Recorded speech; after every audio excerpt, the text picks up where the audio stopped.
I goofed up. I didn't record my voice when I made this video, so I'm gonna do my best to do a voiceover, but I'm gonna show you guys how to realign UVs, because I like to do that with my eyes. So here, I already took out the pupil and stuff. I'm making a brand new material with the new eye texture that I wanted to use, which enjoy this sped up part of me trying to find said eye texture. And then we're gonna go into edit mode and we're going to assign the texture to the eyes. So hover over it, click L, it'll select that part of the mesh, and then we're gonna go to the material spot, make sure we have eye picked, and then assign it. So you'll notice it's black. That's because we need to redo the UV mapping. So I'm going to go up to UV editing, and in edit mode, I'm going to make sure the eyes are highlighted, which they are, and I'm gonna find the new updated texture so that way I can see it. I think I do end up changing this into color just so that way, yep, that's what I'm doing right here. Just so it's a little bit easier for me to see. So I'm gonna hover over, oh no, I'm going to box select the eyeball, and I'm gonna bring it over towards the middle of the new texture, and then I'm gonna do the same thing with this other, try to get them as aligned on top of each other as I can. And then I think I end up, nope, I don't. All right, and then you just resize it. You can, hold R and it'll resize it. I try to adjust the tilt, and I believe I make it wider, yep, in the middle as well to better fit the texture shape. And then you're gonna just head over into object mode and you can see how it looks and adjust as needed.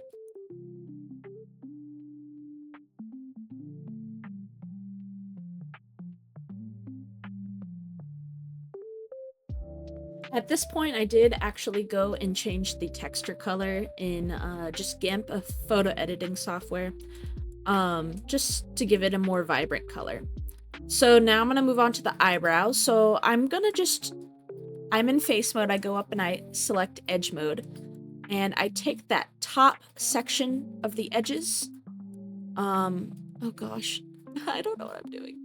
Okay, I'm hiding it. Okay, so I hid everything but the eyebrows and the face. So I'm gonna go along that top edge right there, and then I'm gonna shift click and then control click. So both eyebrows are selected, and I'm gonna bring it up, make it look very boxy.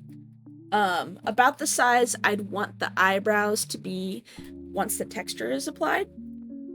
And at this point, I had not had a texture picked out. So I find the alpha that I want. And then I'm going to put the color as red. I don't know why I did that. I think it was so I could see easily, but there was really no reason to do that. So same thing, I'm gonna hover over the eyebrows and then assign a new shader to them. And then I'm gonna go and set up the alpha. So click on alpha, we're gonna find the image texture, and then you're gonna use your alpha map. It's usually, your assets will come with it. It's a black and white image to let the shader know what needs to be see-through and whatnot. So with that alpha added, I'm gonna go down to settings and find alpha hashed, and then I'm gonna go to the shading tab and connect the color to alpha.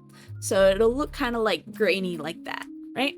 So now I'm gonna go into UV editing again, and I'm going to, have the eyebrows selected, and I'm gonna find the eyebrow image. All right, now this is where it gets a little tricky because it's not just a circle like the eye. The shape of the starlight head is vastly different. Sorry, the shape of the starlight head eyebrow is vastly different from this eyebrow texture. So at this point, I'm just doing a lot of adjusting to better fit the shape of the eyebrow.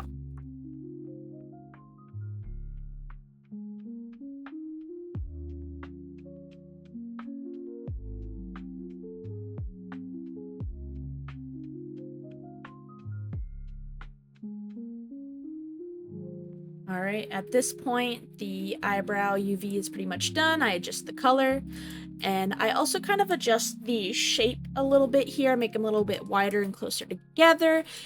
Also, I go through the blend shapes with the eyebrows just to make sure there isn't any weird warping on the brow blend shapes.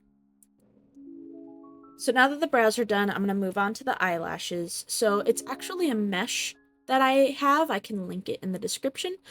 Again, I'm making it pink. I don't know why, but you're just going to go through the mesh. This specific mesh is made for a different head, so I do have to drastically shape it. As of right now, I don't know of any eyelash meshes that match up with this head. So it is a little bit of work, but I really do love the textures that goes with this. And it's a little bit of realism that you can add to an anime head. I don't know. I love the realistic style of lashes and brows.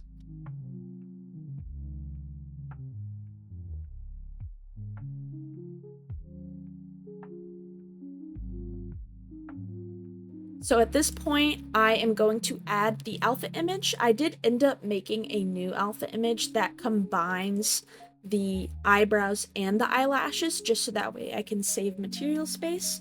So you'll see here I do apply the same texture as the eyebrows. And then I'm gonna go into UV editing and click, first I'm gonna add the new texture, but then I'm going to click on the top lashes and just adjust them to the position just to make sure that, you know, all the wispies are in, and then I'm going to just adjust the bottom and do the same thing. And now I've got my gorgeous lashes.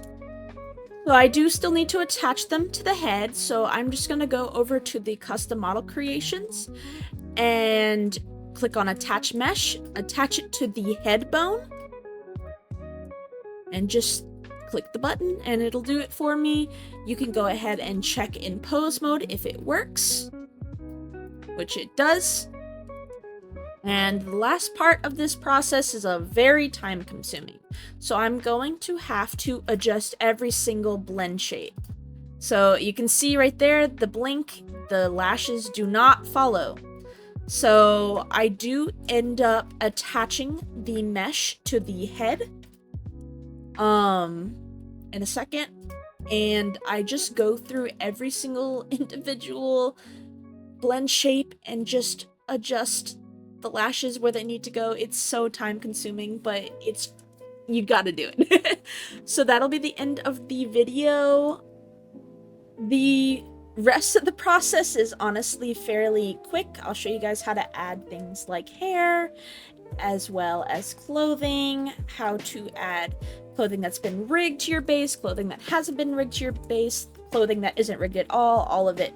So just keep watching the videos, and you guys enjoy the rest of your day.